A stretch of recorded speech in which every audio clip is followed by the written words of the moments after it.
Bonjour, c'est Bélix. Alors, je vais te faire une émission avec une nouvelle citation. Ça, c'est une nouvelle citation de Charlie Jones. Charlie Twenmendous Jones. Alors, pour simplifier, Charlie Jones. Voilà, voilà. La seule différence entre là où tu es maintenant et là où tu seras dans 5 ans, à partir de maintenant, c'est les livres que tu as lus, que tu auras lus, les endroits où tu seras allé et les personnes que tu vas rencontrer. Bonjour, c'est Béric, je suis content de te retrouver pour cette nouvelle émission. Bah oui, ici, si tu n'es pas habitué, abonne-toi parce que c'est la chaîne de l'émission de la liberté financière dans tous ses états. Moi, ma spécialité, c'est l'immobilier, un peu le business. Parce que j'ai un peu le business, un doux euphémisme, même. Je consacre euh, mes conseils, ben justement, hein, le business, c'est je suis gérant de 3 sociétés, je suis dirigeant de 3 sociétés et euh, je dirige une activité plus qui s'apparente plus en entrepreneur individuel, c'est l'activité de l'immobilier non professionnel, donc pour faire de l'immobilier.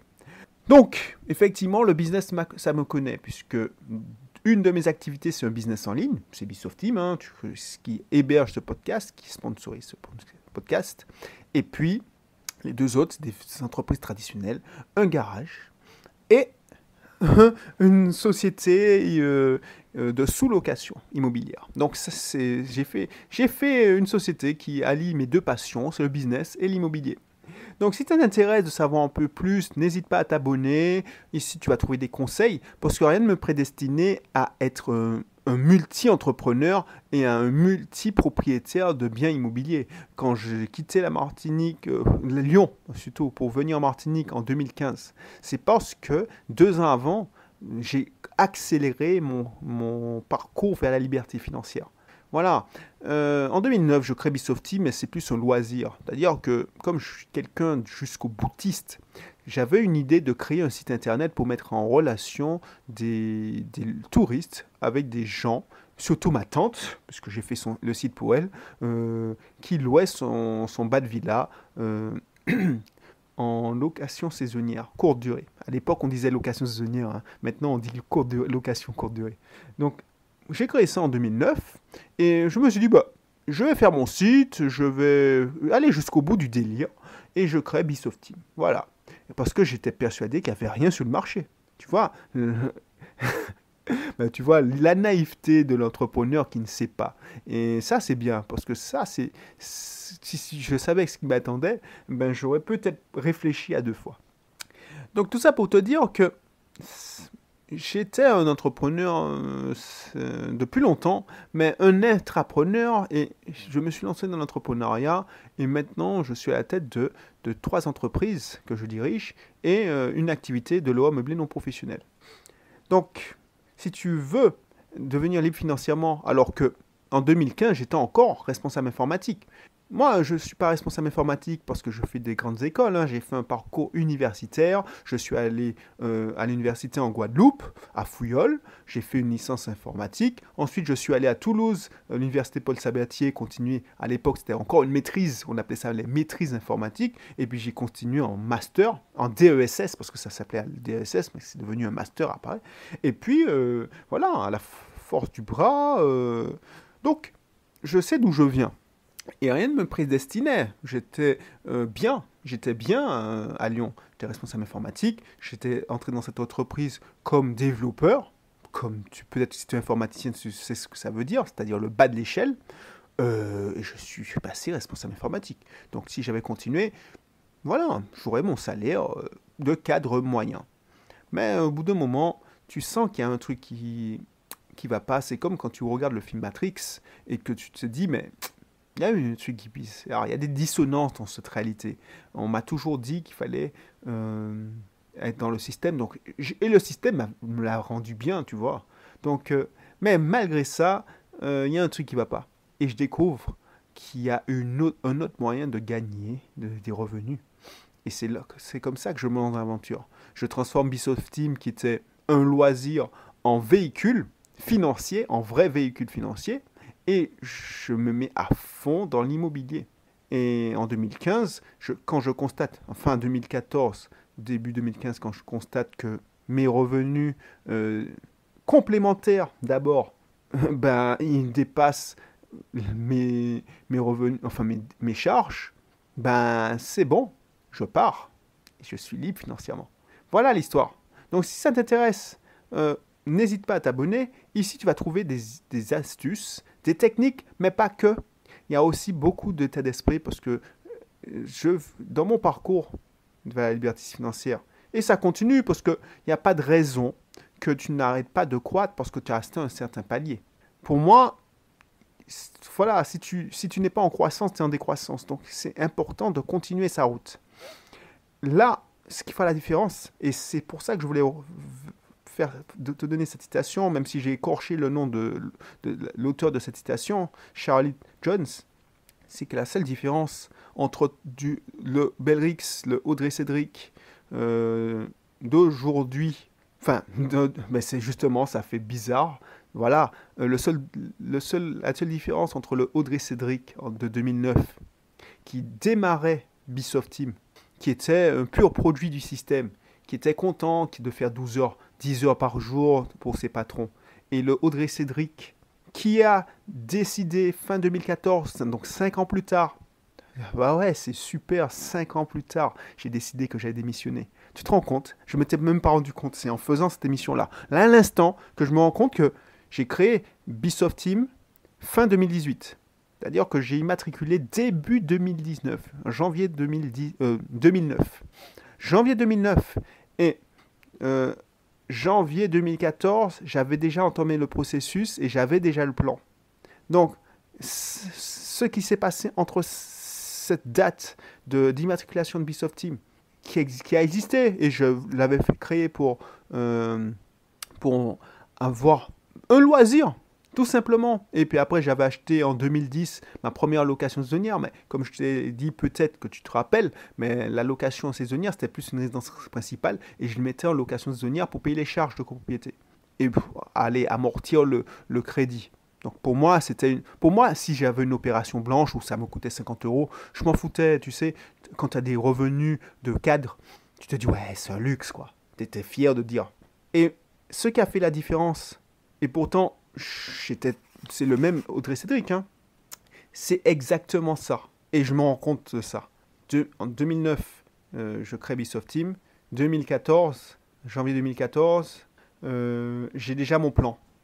Et mon plan, fin 2014, il est déjà bien enclenché. Je démissionne en janvier 2015. Et voilà, c'est comme ça. Et je rentre en Martinique en 2015. Ce qui a fait la différence, c'est les livres que j'ai lus. Et tu sais, j'ai passé pas mal de temps. Hein. J'ai commencé vraiment à accélérer en 2013. Et j'ai lu pas mal de livres. Robert Kiyosaki. Alors, tu vois, ça me fait bizarre parce que je savais qu'il y avait un truc dans cette phrase. Mais je me rends compte que même avant, tu vois, je pensais parler de quand je suis rentré en Martinique et le Audrey de 2020. Parce que 2015-2020, voilà. Même si tu vas écouter cette émission en 2000, sûrement 21, mais c'est tous les 5 ans. Mais même avant, justement, ça peut aller plus vite. Pourquoi j'ai réussi? C'est parce que j'ai lu les bons livres. J'ai pas lu des romans, j'ai pas lu Harry Potter, tout ça. Mais je n'ai bouffé des livres, je te garantis. Et les bons livres, hein. Donc je te donne quelques-uns. Père riche, Père pauvre, enfin tous les Kiyosaki. Alors, j'ai lu L'homme le plus riche de Babylone, parce que c'est un classique, mais bon, ça te donne de bonnes bases. Je ne vais pas cracher dans la soupe. J'ai lu Le taux du millionnaire d'Amici Desmarco. Enfin, j'ai lu au moins 60 livres. Là, je regarde depuis 2013-2014, j'ai lu voilà, beaucoup de livres. 60 livres. Et je n'ai pas beaucoup de temps de lire, hein. C'est ça qui me frustre. Mais j'ai lu, et ça m'a servi. Donc, c'est ça qui a fait la différence. Ensuite, au bout d'un moment, les livres, ça va, mais bon, si tu sais mal les interpréter, tu es plafonné dans un truc dans un plafond de fer. Donc, c'est les endroits où je suis allé. Où est-ce que je suis allé? Je suis allé à Paris, dans la conférence, dans des séminaires, et j'ai rencontré des gens. Et ça fait toute la différence. parce que tu rencontres des gens qui sont déjà un peu plus évolués et qui sont déjà plus avancés que toi dans la quête. Donc quand tu rencontres les gens qui veulent la même chose que toi, ce que j'appelle dans ma philosophie les compagnons de route, parce qu'il y a les mentors et il y a les compagnons de route, tous ces gens-là sont importants. Les mentors, c'est bien, parce que c'est eux qui t'inspirent. Mais des fois, tu es découragé, tu te dis, mais ouais, tu as envie de te comparer à eux, mais quand tu te compares à eux, tu dis, ouais, mais c'est lui, il a déjà tellement d'avance. Donc tu te dis que c'est pas imaginable que tu puisses arriver à ce niveau-là. Mais je te garantis que oui. Et puis en plus, tu n'es pas en compétition avec eux.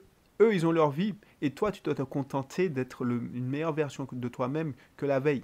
Mais les compagnons de route, c'est hyper important, parce que les compagnons de route, ils veulent avoir la même chose que toi. Donc il y en a des fois, ils vont avancer plus rapidement que toi, et il y a des fois qui vont... c'est toi qui vas les aider à avancer. Bah, ça, c'est résumé en une phrase. Et j'avais même pas remarqué, alors ça s'est ça s'est débloqué rapidement. En 2013, je prends la décision de rentrer en Martinique et libre financièrement. Il n'était pas question que je rentre en Martinique en étant coincé dans un bureau en tant que responsable informatique, parce que encore là, moi, ma mère voulait que je rentre. Elle me disait, ouais, je rentre, mais je rentre dans une administration, hein, comme ça, elle n'avait pas changé d'avis. Et je ne voulais pas question. Et ça se fait en 2 ans. Mais le processus a commencé il y a 5 ans. Mais je ne le savais pas en fait. Le processus a commencé à 5 ans en 2009. J'ai lu beaucoup de choses. Mais c'est de la technique. J'ai appris pas mal de choses sur le marketing. Mais ce qui a changé et ce qui a fait le truc basculer, c'est les livres qui ont changé mon état d'esprit et ma façon de voir les choses. Et même, et la croissance ne s'est pas terminée. Alors ça fait une émission rétrospective, mais c'est pour te montrer comment on peut changer. Même ce qui a changé entre 2015 et 2020, je ne suis plus le même. Moi, j'étais déjà libre financièrement en 2015. Sauf que, comme je te dis, j'ai lu encore de livres qui ont changé ma façon de raisonner. J'ai relu des livres que j'ai lus, mais avec mon nouvel état d'esprit, ma nouvelle vision, j'ai compris des choses que je n'avais pas compris. Donc des fois, c'est important de relire des livres souvent. Et puis, je suis allé, par exemple, dans des grosses conférences aux États-Unis, et là, ça a encore ouvert ma vision, ma façon de voir les choses. J'ai participé à des ateliers, j'ai rencontré des gens qui voulaient la même chose que moi, et ça te permet de voir des choses que tu n'as pas vues et que tu ne vois pas dans les livres. Donc c'est pour ça que je t'encourage à faire la même chose. Parce que la seule différence entre ce que tu seras aujourd'hui, ce que tu es aujourd'hui et ce que tu seras dans 5 ans, c'est exactement ça. Et je suis la preuve. Mais tout le monde, tu vois, si tu lis, au lieu de lire des livres, alors pas n'importe quel livre, au lieu de lire des livres, des romans, tu te dis, bon, je lis au moins sur un mois des livres de développement personnel. Alors, j'aime pas développement personnel parce que ça fait style, voilà, gourou, tout ça, mais tu as compris des choses qui t'ouvrent l'esprit, qui te montrent. Ben, ma formation, si tu n'aimes pas les livres, il y a ma formation, l'autoroute du succès. Voilà, tu t'instruis, tu regardes, parce que regarde dans les vidéos YouTube. La plupart des choses, c'est des astuces. Par exemple, si tu t'intéresses à l'immobilier, c'est des astuces, mais les gens, ils ont puisé ça dans les livres. C'est pour ça que je me suis mis à lire des livres. Parce que quand j'ai vu que dans les formations, les concepts, on parlait toujours de Jim Rohn, on parlait de un tel, on parlait de X ou Y, du Kiyosaki, ben je me suis dit, tiens, je vais prendre à la source. Voilà. Et c'est pas mal. Parce que c'est pas une interprétation que tu as. Tu te feras ta propre interprétation avec la source. Et puis, des fois, tu vas être d'accord, des fois, tu vas pas être d'accord. Ensuite, tu vas être d'accord pendant un certain temps, et puis tu vas dire c'est de la connerie. Par exemple, les millionnaires voisins d'à côté. Alors, ce millionnaire next door, parce que j'ai lu en version originale, mais je sais que ça a été traduit. Ce millionnaire next door. Quand j'ai lu sur le coup, ben justement, je l'ai lu en 2015. Ben, j'étais content parce que ça correspondait à ma façon de voir les choses. C'est-à-dire une vie de privation, parce que j'avais un problème avec l'argent, une vie de privation, faire ses dépenses être au minimum, parce que si, alors je ne vais pas te tuer le livre, mais la grande la grande philosophie du livre, c'est que les auteurs ont constaté que la plupart des millionnaires en Amérique, c'est pas des gens qui mènent la grande vie. Et c'est pour ça que, justement, les gars qui ont 1 million de patrimoine, 2 millions, en fait, c'est des investisseurs, mais des investisseurs en mode fourmi. C'est-à-dire que le portrait robot de la plupart des millionnaires aux États-Unis, c'est des gens qui ont 50, 60 ans, qui vivent dans des banlieues, mais pas dans les gros palaces, dans des banlieues pas trop bas de gamme, mais pas trop haut de gamme non plus. Ils roulent des voitures fiables, donc des Volvo, des voitures, mais c'est pas des flambeurs, c'est ce qu'il faut dire. En fait, des gens qui sont dans la privation. Donc ils accumulent des richesses, ils investissent, ils mettent tous les mois 50 euros sur leur assurance vie, ils préparent leur retraite pendant longtemps. Et à leur retraite, ils sont millionnaires, effectivement. C'est-à-dire qu'ils ont épargné, ils ont placé leur argent, c'est les bons clients des banques, en fait. Donc ils ont acheté dans les SCPI, enfin moi je te traduis ça en mode français, hein. Ce sont des lecteurs de Mieux vivre votre argent du magazine Le Revenu, ils ont investi dans la pierre mais pas en mode cash flow intense, c'est-à-dire que ils ont préparé, si ça rapporte 100 euros, ils se sont arrêtés à 2 ou 3 biens, c'est tout. 2-3 studios pour préparer leur retraite, comme ça leur fait une rente. Voilà, ce sont des rentiers. Mais des rentiers qui ont tellement pris l'habitude de se serrer la ceinture que finalement, à la retraite, ils continuent à être simples. Alors, ils se font plaisir. C'est-à-dire qu'ils voyagent plus souvent, ils vont en croisière, ils se font des petits plaisirs. Mais c'est pas de l'extravagance. Donc moi, j'étais assez d'accord. Je me dis, effectivement, c'est ça la liberté financière. Tu te mets de côté, tu vis bien. Alors, tu vis sans excès. Et après... voilà, c'était une vie, parce que moi je prône la simplicité. Et puis finalement je me suis dit, mais voilà, mais au bout d'un moment, tu ne peux pas réduire tes dépenses. Tu es obligé, pour devenir être à l'aise, pour épargner plus, pour préparer sa retraite, il faut augmenter surtout ses revenus. Et c'est comme ça que j'ai dit, au lieu d'être en mode en mode défense, excuse-moi, en mode défense, celui qui a raison, c'est celui qui dit qu'il faut être en mode attaque. Et c'est là que j'ai passé un autre palier. Donc c'est pour ça que je te dis, il y a certains livres que tu vas lire, tu seras assez d'accord. Par exemple, L'homme le plus riche de Babylone. Au début, tu es content, tu te dis, ouais, c'est bien, mettre 10% de côté, il faut le faire, ça te permet... Oui, au début de ton parcours vers la liberté financière, ça t'apprend à épargner. Mais quand tu vois que, finalement, on t'apprend à épargner, mais on te dit de construire des systèmes, tout ça, mais c'est pas ce que les gens retiennent du livre. On te dit de te payer en premier.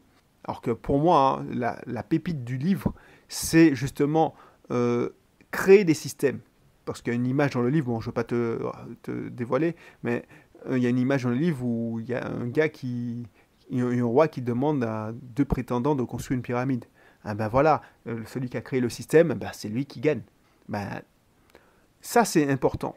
Créer des systèmes. Mais tout le monde a retenu économiser 10% de ses revenus chaque mois. De se payer en premier et mettre de côté 10%. Le problème, c'est que c'était une idée forte qui a aidé pas mal de monde. Sauf que pour moi, avec le recul, c'est la création de systèmes qui est importante. Voilà, donc c'est ça que je veux te donner comme conseil. Et tu verras, hein, alors je ne le fais plus dans mon blog, mais je vais le refaire, tiens. Parce que finalement, il y a certains livres qui sont anthologiques. Et je te garantis, si tu lis les bons livres, ça va te changer ta vie. Si tu rencontres les bonnes personnes, ça va te changer la vie. Moi, c'est mes mentors, mais des compagnons de route qui m'ont fait changer, qui ont impacté positivement. Je le dis, je le sais aussi parce que moi, je le vois tous les jours aussi avec mes clients. Quand on travaille ensemble, effectivement, avec la formation en ligne, ils ont des résultats.